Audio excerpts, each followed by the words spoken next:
नमस्कार, आप देख रहे हैं एसकेएल न्यूज और मैं हूं आपके साथ महिमा जैन। आज हम बात कर रहे हैं आखिर नागौर सांसद और आलोपा सुप्रीमो हनुमान बेनीवाल प्रधानमंत्री नरेंद्र मोदी के नेतृत्व वाली केंद्र सरकार में मंत्री बनते बनते कैसे वंचित रह गए। पीएम मोदी के नेतृत्व में दूसरी एनडीए सरकार के गठन के समय राजस्थान से जिस सांसद का नाम केंद्रीय मंत्रिमंडल में शामिल होने की सबसे प्रबल चर्चा थी, आखिर हनुमान बेनीवाल कैसे मंत्री बनते बनते रह गए।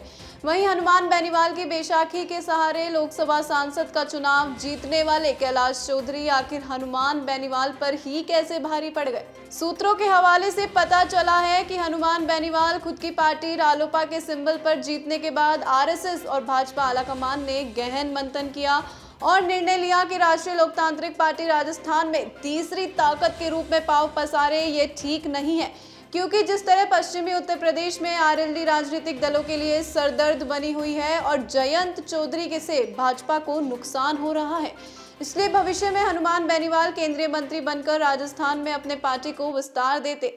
लेकिन यही बात हनुमान बेनीवाल के लिए मंत्री बनने में रोड़ा बन गई है। हालांकि हनुमान बेनीवाल को भाजपा आलाकमान ने ऑफर दिया कि वे अपनी पार्टी का विलय बीजेपी में कर दे तो केंद्र सरकार के मंत्रिमंडल में शामिल कर लेंगे, लेकिन बेनीवाल सहमत नहीं हुए और इसी वजह से बेनीवाल केंद्र सरकार के मंत्री बनते बनते रह गए। राजस्थान में विधानसभा चुनाव में हनुमान बेनीवाल ने जाट समुदाय के युवा और वोटरों में अपनी जड़ें जमाई। उससे भाजपा कभी नहीं चाहती कि हनुमान बेनीवाल राजस्थान में, विशेषकर पश्चिमी राजस्थान में एक बड़े कदावर लीडर के रूप में आगे बढ़े। इसी की काट के रूप में हनुमान बेनीवाल के हम उम्र युवा सांसद पश्चिमी राजस्थान से ताल्लुक रखने वाले और जिनका संबंध आरएसएस से भी हो, उस नेता कैलाश चौधरी के नाम को आगे बढ़ाया गया और उन्हें केंद्रीय मंत्रिमंडल में शामिल कर कृषि और किसान कल्याण मंत्रालय का जिम्मा सौंपा। लेकिन जिस सोच और उम्मीद के साथ भाजपा और मोदी ने कैलाश चौधरी को मंत्री बनाया, वे उद्देश्य दूर दूर तक पूरे नहीं दिखाई दे रहे हैं।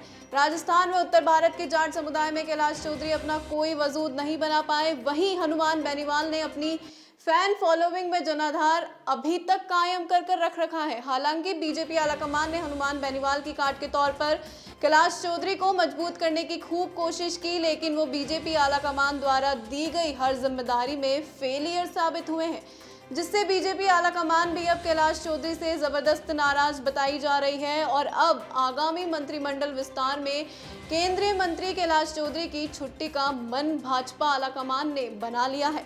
वहीं हनुमान बेनीवाल ने भी कैलाश चौधरी के मंत्रालय द्वारा लाए गए 3 कृषि कानूनों के खिलाफ केंद्र सरकार के साथ अपना गठबंधन तोड़कर विरोध का बिगुल बजा दिया है और आम जनता की भावनाओं के अनुरूप जनता के बीच पहुंच गए हैं। आपको बता दें कि हनुमान बेनीवाल के बीजेपी से गठबंधन तोड़ने से उनकी पार्टी को फायदा हुआ है, क्योंकि देश में बढ़ती महंगाई, बेरोजगारी, कोरोना प्रबंधन में फेलियर साबित हुई। मोदी के खिलाफ जनता में गहरा आक्रोश फैल गया, जिसका नुकसान एनडीए से गठबंधन नहीं तोड़ने पर बेनीवाल को भी हो सकता था। लेकिन वक्त की नज़ाकत को देखते हुए हनुमान बेनीवाल फिर से जनता के बीच आ खड़े हुए हैं। फिलहाल के लिए इतना ही। आप देखते रहिए एसकेएल न्यूज़। नमस्कार।